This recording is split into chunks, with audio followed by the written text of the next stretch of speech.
안녕하세요. 김경래 선교사입니다.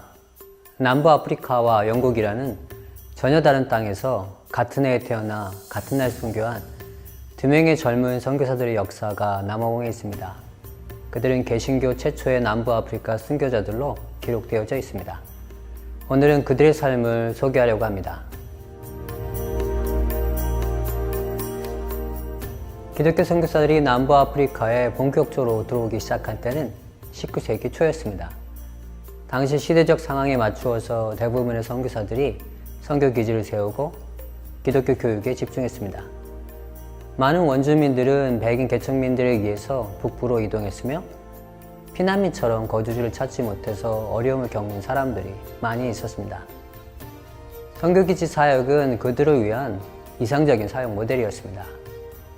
당시 선교기지는 백인 정착민과 원주민 경계 부근에 세워졌는데요.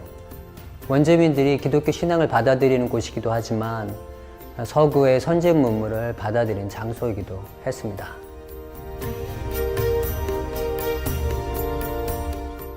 남부아프리카에 갓 들어온 감리교 선교사 바나바쇼는 남아카 지역을 정탐합니다.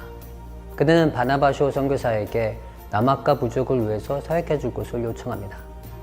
남아카 부족은 꼬이꼬이 부족의 한 분파였습니다. 1816년 바나바쇼 선교사는 남아카 지역으로 들어가 사역을 시작합니다. 이렇게 시작된 선교기지가 릴리 파운틴 선교기지입니다. 남아카 부족 많은 사람들이 선교기지 안으로 들어가서 생활을 했는데요. 그 안에는 야곱 링크스라는 17살 소년의 가족도 있었습니다. 야곱 링크스는 알브레이크 선교사에게 전도된 사람을 통해서 처음으로 기독교에 대해서 들었습니다. 그는 열심히 복음을 들었지만 이해할 수가 없었습니다. 그는 복음이 너무 알고 싶어서 자신이 할 수 있는 모든 일을 다 했습니다. 어머니가 사용하고 있는 활언어 찬송가를 먹으면 하나님께 대한 지식을 얻을 수 있다고 생각했습니다. 신비의 잎, 종이를 먹었지만 아무 소용이 없었습니다. 하나님은 하늘에 계신다고 들었기에 지붕 위에 올라가 하나님을 부르며 기도도 했습니다. 그러나 어떤 소리도 들을 수가 없었습니다. 다른 그리스도인들에게 어떻게 하면 하나님을 만날 수 있는지 조언을 구하니까 어떤 사람이 하나님께 전부 드려라 라고 말을 해주었습니다. 그는 어디를 가든지 하나님께 전부 드립니다. 하나님께 전부 드립니다. 하나님께 전부 드립니다 하며 돌아다녔습니다. 주변에 있던 백인이든 자신의 부족민이든 모두 아이가 미쳤다고 생각을 했습니다. 그의 어머니는 아들 걱정으로 눈물로 지냅니다. 결국 야곱 링크스는 바나바쇼 선교사님을 통해서 하나님께를 가는 길이 예수님이라는 복음을 듣습니다. 예수님이 길이며 죄인의 친구이심을 발견했습니다 라고 그는 고백합니다. 야곱 링크스는 바나바쇼 선교사의 지도하에 화란어와 영어를 공부합니다. 후에 그의 화란어 읽기와 쓰기 실력은 주변에 있는 백인 농장 주인보다 더 뛰어났다고 합니다. 야곱 링크스는 바나바쇼 선교사의 통역인으로 사역을 하다가 1822년 목사로 안수를 받고 협력 선교사로 감리교 선교부에 받아집니다.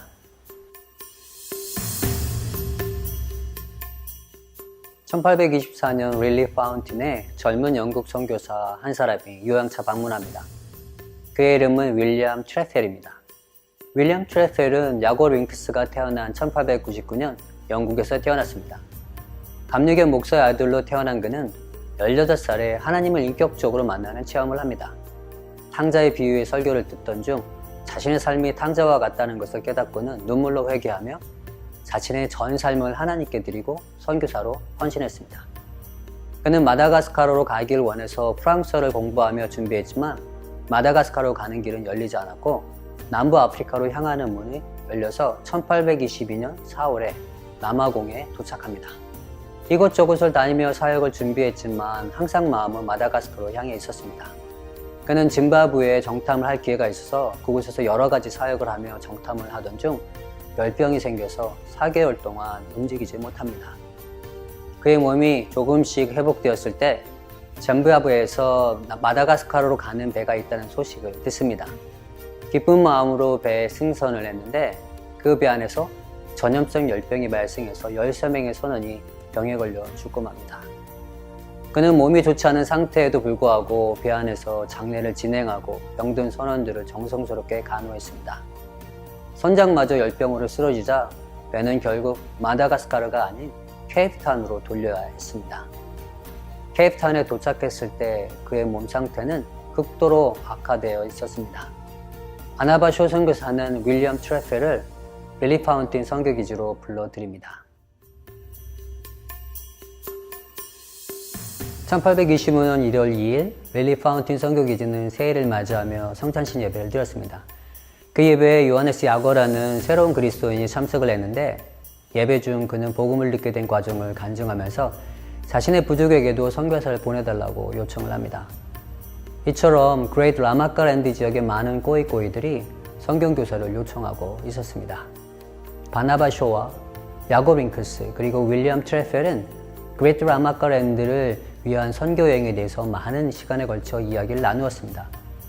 복음에 열정이 많은 동갑내기 두 명의 젊은 선교사 윌리엄과 야곱은 그들의 요청을 하나님의 부름으로 응답하며 선교여행을 준비합니다. 야곱 윙크스, 윌리엄 트래펠 그리고 요하네스 야거는 1825년 6월 대망의 선교여행에 오릅니다. 그들의 목적지인 그레이트 라마카랜드는 지금의 나미비아 지역입니다. 선교팀은 북쪽으로 320km 떨어진 원바드에 도착을 해서 7월 4일 릴리 파운틴의 첫 선교 소식을 보냅니다. 그들은 잘 지내고 있으며 길 안내자를 찾는 것이 쉽지 않았지만 마침내 차우마압이라는 꼬이꼬이 길 안내자를 찾았다고 전했습니다.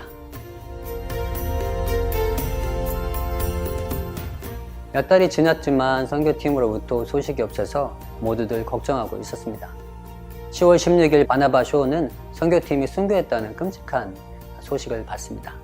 바나바쇼 선교사는 이리저리 수송을 했지만 정확한 정보를 얻지 못하고 릴리 파운틴 선교기지는 큰 슬픔에 빠집니다. 다음해 3월 나우구압이라는 꼬이꼬이가 잡히면서 진실이 밝혀지기 시작합니다. 나우구압이 잡힐 때 그는 윌리엄 트래펠의 옷을 입고 있었다고 합니다.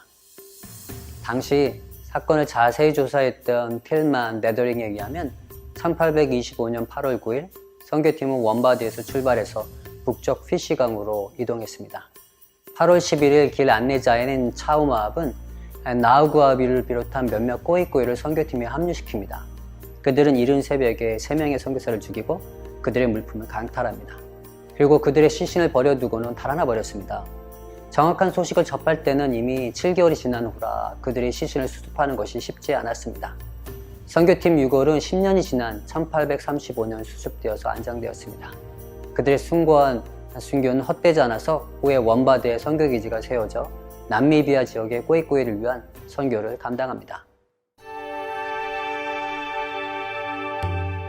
같은 해에 태어나 같은 날 하나님의 부르심을 받았던 야곱 윙크스와 윌리엄 트래펠은 25살의 젊은 선교사들이었습니다. 그들은 전혀 다른 문화와 언어를 가졌지만 예수님 안에서 한 형제가 되었습니다. 하나님의 큰 섭리는 우리의 생각 너머에 있습니다. 우리가 살아가는 삶은 때때로 이해할 수 없는 많은 일들이 있습니다. 하나님이 사용하시기에 가장 좋은 나이에 왜 하나님은 그들을 부르셨을까요? 풀리지 않는 의문들이 많이 있습니다. 마다가스카르로 가길 그토록 원했던 윌리엄 트래펠, 아내와 자녀를 두고 먼저 하나님께 가야만 했던 야곱 윙크스, 그들의 삶을 바라보는 우리에게는 많은 여운이 남습니다. 하지만 하나님 손에 이끌려 하루하루 하나님 앞에서 신실하게 살았던 야곱 윙크스와 윌리엄 트래펠은 매일의 삶이 기쁨과 소망의 나날이었을 것입니다. 순기자의 신앙은 매일매일 예수님께 붙어있기 위해서 나를 죽이는 데서부터 시작됩니다.